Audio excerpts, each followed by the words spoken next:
इस ईश्वरीय ज्ञान में आने से पूर्व हम सभी अपने जीवन में शांति की खोज करते थे।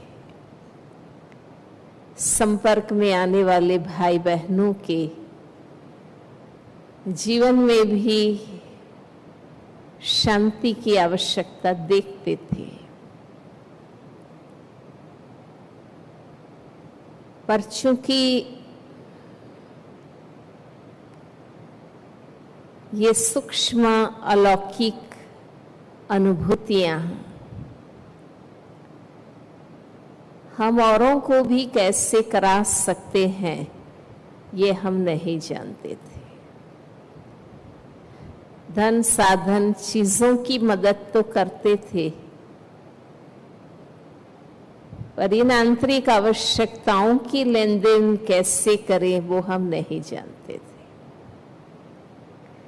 राजयोग एक ऐसी योग पद्धति है जिसके माध्यम से हम अपने आंतरिक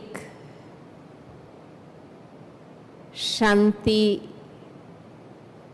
के, शक्ति के, खुशी के गुणों को इमर्ज कर सकते हैं, परमात्मा से अपने आप को जोड़कर उसमें परिपूर्णता ला सकते हैं और एक दो को ये सूक्ष्म मदद कर सकते हैं। क्योंकि ये ज्ञान सबको दिया जा रहा है। हमारे हर सेवा केंद्र में आने वाले न्यू कमर्स को पहले राजयोग का ये फाउंडेशन कोर्स कराया जाता है, पर कोई ज्ञान की सत्यता, सर्वोच्चता को समझ पाते हैं, कुछ सिर्फ इंफॉर्मेशन के रूप में सुनते हैं, पर समझने के बाद भी जो सद्विवेक से, गहराई से सत्य ज्ञान को महसूस करते हैं, रियलाइज करते हैं कि यही सत्य ज्ञान है, वे आत्माएं आध्यात्मिक पुरुषार्थ में भी लग जाते हैं, योग को जीवन में शामिल करते हैं और इन अनुभूतियों को बढ़ाते हैं।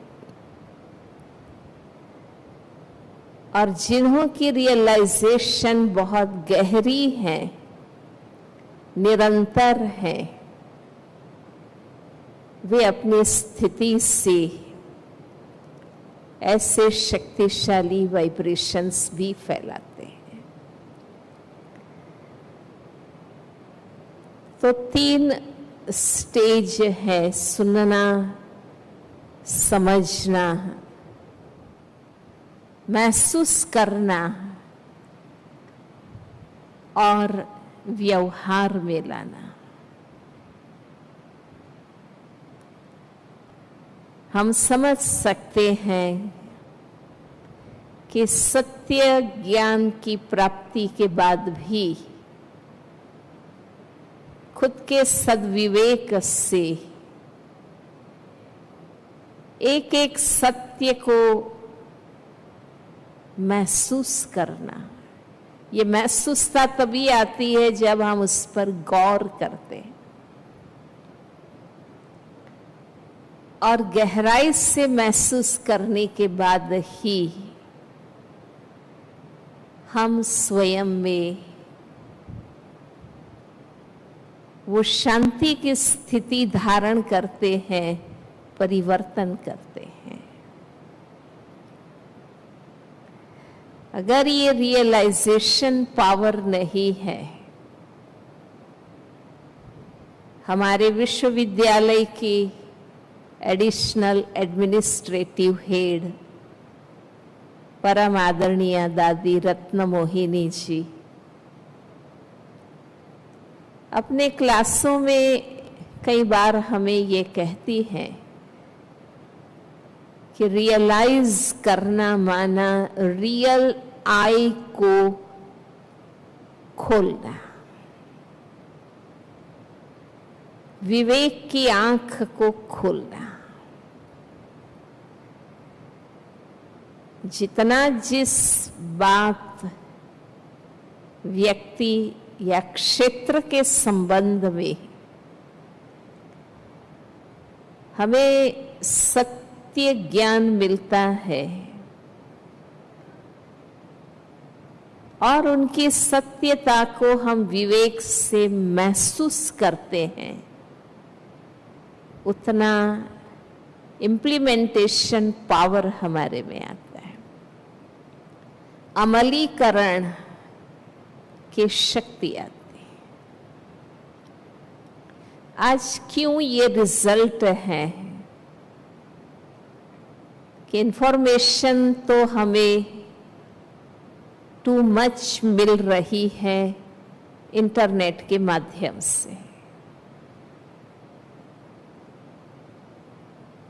पर उसको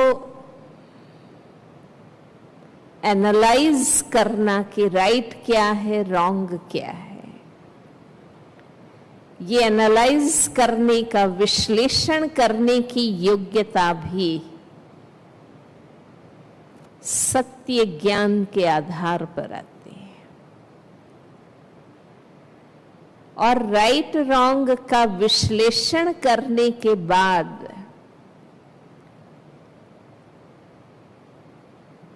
जब हम गहराई से उस पर कंसंट्रेट होकर, एकाग्र होकर महसूस करते हैं,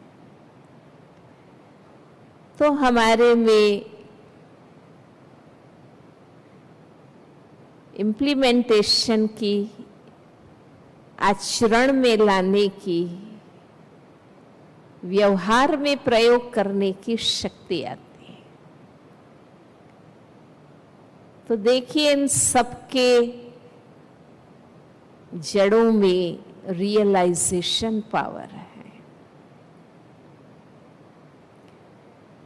वैज्ञानिक भी कहते हैं कि प्राकृतिक चेतना और चैतन्यता में अंतर है। प्राकृतिक चेतना, प्राकृतिक जगत में भी दो चीजें हैं जिसको कहते हैं लिविंग एंड नॉन लिविंग। कुछ बिल्कुल नॉन लिविंग, निर्जीव, जड़ चीजें हैं।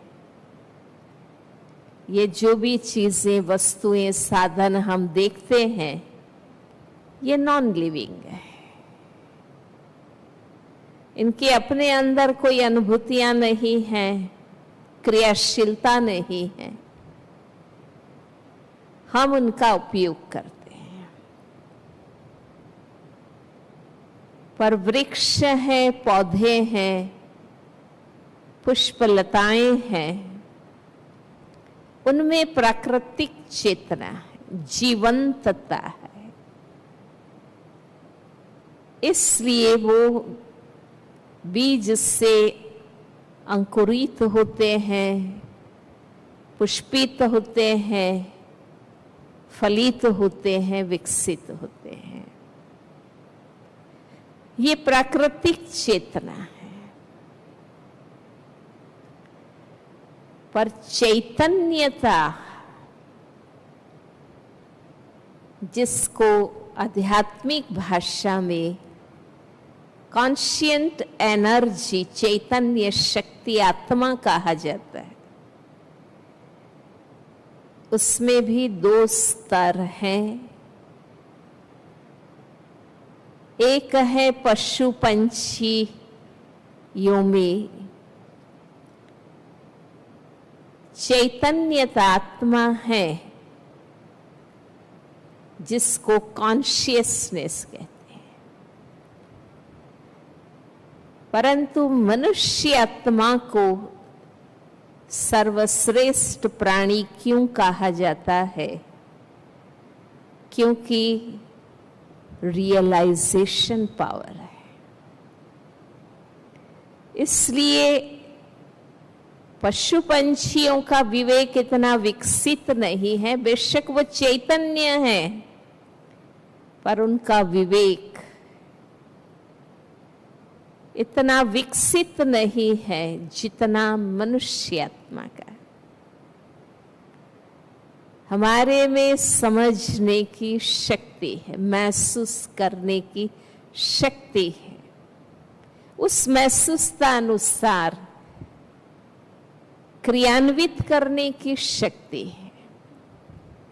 ये रियलाइजेशन पावर है जिसको हम विवेक कहते हैं। शरीर भान में रहते रहते भौतिक प्राकृतिक चीजों प्रवृत्ति के संपर्क में रहते रहते हमारा विवेक कई बार जड़ हो जाता है, जिसको हम कहते हैं बुद्धि काम नहीं करती, विवेक समझ नहीं रहा है, पत्थर बुद्धि बन गए। क्योंकि हमारे में चैतन्यता है, समझ सकते हैं, उसके बावजूद भी हम सत्य को महसूस नहीं कर पाते, और जिसके कारण जिस प्रकार की आत्म उन्नति, इनर डेवलपमेंट जिसको कहते हैं, आध्यात्मिक विकास नहीं होता है। परिणाम हम देख रहे हैं कि बौद्धिकता का प्रयोग हो रहा है,